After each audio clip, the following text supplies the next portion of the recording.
அணை கட்ட எவ்வித அனுமதியும் மத்திய அரசு வழங்கக்கூடாது என வலியுறுத்தப்பட்டது. ஏற்கனவே உச்சநீதிமன்றம் பெங்களூரு நகரின் குடிநீர் தேவை உட்பட பிற பயன்பாட்டுக்காக 14.75 டிஎம்சி அடி நீரை கர்நாடக அரசுக்கு கூடுதலாக அளித்து உத்தரவிட்டுள்ளது. இந்நிலையில் மீண்டும் பெங்களூரின் குடிநீர் தேவைக்கென 67 டிஎம்சி அடி நீர் கொள்ளளவு கொண்ட மேகதாது அணையை கட்ட கர்நாடக அரசு முயற்சிப்பது தமிழ்நாட்டை பாலைவனமாக்கும் உள்நோக்கம் கொண்ட ஒரு செயலாகும். எனவே இவ்வணை கட்டப்பட்டால் தமிழ்நாடு மக்களின் வாழ்வாதாரமும் உரிமையும் கடுமையாக பாதிக்கப்படும். மேலும் நீர் பற்றாக்குறை ஏற்படும் ஆண்டுகளில் கடந்த காலங்களைப் போலவே காவிரி நீரை முழுமையாக தனது உபயோகத்திற்காக கர்நாடக பயன்படுத்தும் நிலை உருவாகும். இதை தவிர காவிரி படுகையில் மேற்படுகை மாநிலமான கர்நாடகா புதிய அணை கட்டுவதற்கான எந்த ஒரு அனுமதியும் மத்திய அரசு வழங்கக்கூடாது என்றும் உறுதிபட எடுத்துரைக்கப்பட்டது. மேலும் உச்சநீதிமன்ற ஆணைக்கு எதிராக கர்நாடக அரசின் மேகதாது திட்டத்திற்கான விரிவான திட்ட அறிக்கைக்கு அனுமதி வழங்கிய மத்திய நீர்வள குழுமத்தின் தலைவர், கர்நாடக நீர்வளத்துறை அமைச்சர் மற்றும் கர்நாடக உயர் அதிகாரிகள் மீது நீதிமன்ற அமைப்பது வழக்கு கண்டமெண்ட் ஆஃப் கோர்ட் எனது உத்தரவின் பேரில் 5/12/2012 உச்சநீதிமன்றத்தில் தாக்கல் செய்யப்பட்டது. மீண்டும் மேகதாதுவில் புதிய அணை கட்ட விரிவான திட்ட அறிக்கை தயாரிக்க மத்திய நீர்வள குழுமம் கர்நாடக அரசுக்கு அளித்துள்ள அனுமதியை திரும்ப கோரி மத்திய அரசை வலியுறுத்தி தமிழ்நாடு சட்டப்பேரவையில் 6/12/2012 அப்போது முதலமைச்சர் இருந்த நான் கொண்டு வந்த தனி தீர்மானத்தை ஒருமனதாக நிறைவேற்றப்பட்டது.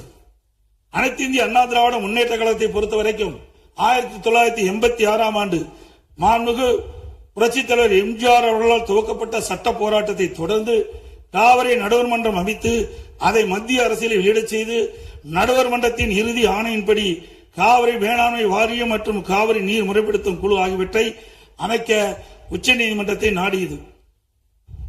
எனது தலைமையிலான மாண்புமிகு அம்மாவின் அரசு எடுத்த தொடர் நடவடிக்கையின் காரணமாக 16/2/2011 உச்சநீதிமன்றம் இறுதி தீர்ப்பை வழங்கியது.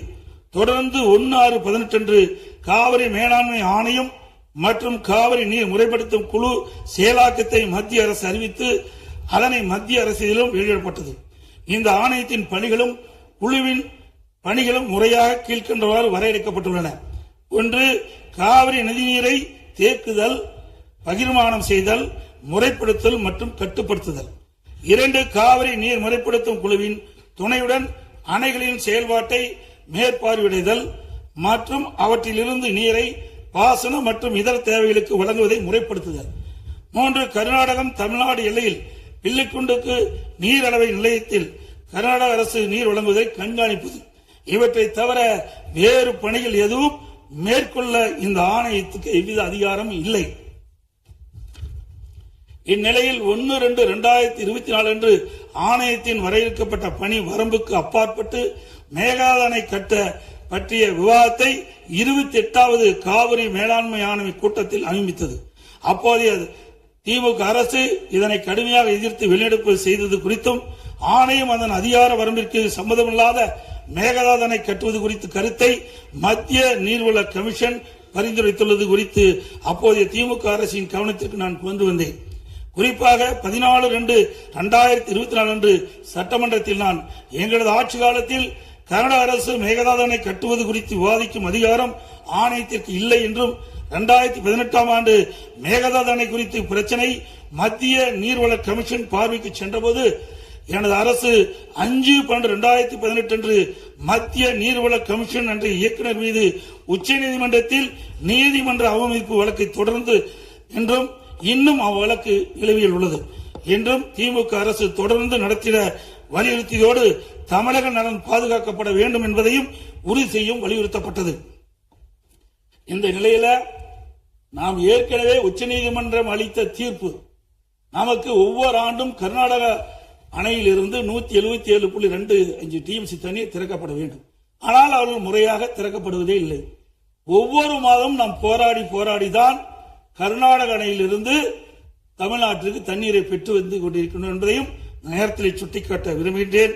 இந்த நிலையில 2024 ஆண்டு கர்நாடகாவில் மாண்புமிகு முதலமைச்சர் சீதாராமையா முதலமைச்சர் பதவி வைத்தபோது துணை முதலமைச்சராக நீர்ப்பாசனத்துறை பொறுப்பு வைத்த மாண்புமிகு துணை முதலமைச்சர் சிவகுமார் அவர்கள் 16/24 கர்நாடக பட்ஜெட்டில் காவிரி ஆற்றின் குறுக்கே மேகதானை கட்ட பல ஆயிரம் கோடி ரூபாயை ஒதுக்கியுள்ளதாகவும் அறிவித்தார். அனைத்து இந்திய அண்ணா திமுக சார்பில் இதை அப்பொழுதே கடுமையாக எதிர்ப்பதுடன் அப்போதைய திமுக அரசு உடனடியாக சட்ட நடவடிக்கை எடுக்க வேண்டும் என்றும் வலியுறுத்தப்பட்டது. இந்நிலையில் கர்நாடக அரசு மேகதாதனை கட்ட தயாரித்து அனுப்பிய திட்ட அறிக்கையில் உள்ள குளறுபடிகளை சுட்டிக்காட்டி மத்திய அரசு திருப்பி அனுப்பிய நிலையில் மத்திய அரசு குறிப்பிட்டுள்ள குறைகளை நிவர்த்தி செய்து 12/6/2026 அன்று கர்நாடக முதலமைச்சர் அவர்கள் சுற்றுச்சூழல் அனுமதியை பெற மாண்புமிகு பாரத பிரதமரிடம் மீண்டும் நேரில் ஒரு அறிக்கையை வழங்கியுள்ளதாக செய்தியில் வெளியாகியுள்ளன. இரு மாநிலங்களுக்கிடையே உள்ள நல்லுறவை சீர்குலைக்கும் விதமாக தற்போதைய கர்நாடக அரசு மேகதாதுவில் காவிரியின் குறுக்கே அணை கட்ட முழு மூச்சில் முயற்சிப்பது கண்டிக்கத்தக்கது. நீண்ட நெடுங்கால சட்ட போராட்டத்திற்கு பின்னர் நிலைநிறுத்தப்பட்ட தமிழ்நாட்டு மக்களின் அடிப்படை உரிமைகளையும் டெல்டா விவசாயிகளின் வாழ்வாதாரத்தையும் 20 மாவட்டத்துக்கு மேலாக குடிநீர் ஆதாரமாக விளங்கும் காவிரி ஆற்றில் நமக்குள்ள உரிமையை பேணி கேட்க வேண்டியது நாம் எல்லோரின் கடமையாகும். கர்நாடக அரசு காவிரி நடுவர்மன்றம் 5/2/2007 அன்று அளித்த இறுதி தீர்ப்பை மதிக்காமலும் 16/2/2012 உச்சநீதிமன்றம் அளித்த இறுதி தீர்ப்பை மதிக்காமலும் தன்னிச்சையாக மேகதாதுவில் அணை கட்ட நிதி ஒதுக்கீடு செய்ததும் திருத்திய தொழில்நுட்ப திட்ட அறிக்கையை மீண்டும் இம்மாதம் மத்திய அரசிடம் சமர்ப்பது கண்டிக்கத்தக்கது அனைத்து இந்திய என்பதை இந்த நேரத்தில் தெரிவித்து அனைத்து இந்திய அண்ணா திராவிட முன்னேற்ற கழகத்தின் சார்பாக மாண்புமிகு முதலமைச்சர் அவர்கள் கொண்டு வந்த அரசின் தனி தீர்மானத்தை ஒருமனாக ஆதரிக்கின்றோம்.